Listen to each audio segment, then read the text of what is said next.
Zavakanto ndeha sarana ary amin'ny titakariva ity hira mora raisina ary mitondra anatra amin'ny fono fananarana zany no mandrafitra ilay DVD ny tarika SERGE GPE no navoaka zany tamin'ny fomba ofisialy ity rakikira DVD ity manana ny mampiavaka azy tokoa izany rakikira izany ary ny rehetra no ezahana hanjifa izany satria tombony ho an'ny rehetra ny mahenon'ny kanto tahaka ito. Ho fanomezana ny mpankafy mozika ao anatin'izao fetin'ny Noely sy farantaona izao dia namoaka rakitsary DVD ny tarika SERGE GPE. Gadona sahazany rehetra no atolotry ny tarika noho ny mahampitaiza ny mpanakanto ary manoloana ny fitotonga ny fiarahamonina amin'izao fotoana izao dia hira mifono anatra no entin'ny SERGE GPE. Na dia hoe hira metsiketsika aza izy dia mifono anatra mba hitaizana satria izay mpanakanto mpitaiza hitaizana na mpiarahamonina na mpivady atokantrano na ny ray aman-dreny sy ny zanaka za SERGE manokana ny fiarahamonina somary efa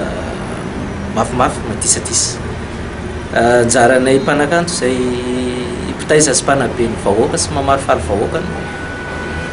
mameno kanto azy sy ny fananarana mpiarahamonina tsirairay avy ahafahany tsirairay mitondra ny fiainana izy mitondra ny mpiarahamonina sy na mpiarabelona ihany koa. Ahitana hira enina ao anatin'ity rakitsary vaovaon'ny SERGE GPE ity ary amidy amin'ny vidiny 4,000 ariary. Manoloana ny fisian'ny pirata amin'izao fotoana izao manentana hatrany ny mpanjifa anohany ny mpanakanto ary anjifa ny rakitsary vokatra original.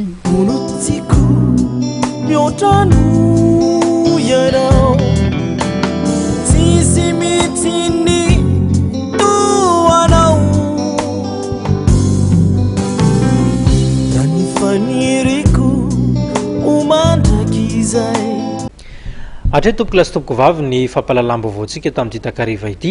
Makasitraka fenonao ny sampana fampahalalam-baovao tsy nisaraka taminay ianao tao anatin'izay minitra maromaro zay ho amin'ny latsinainy indray amin'ny fotoan'ny krismasy zany tsika famehe fotoana eto dia mirary antsika anao fety sambatra herendoza zay ny tanjona ary dia hapetraka ny veloma mandrapitafa ho amin'izay indray ary makasitraka tompoko.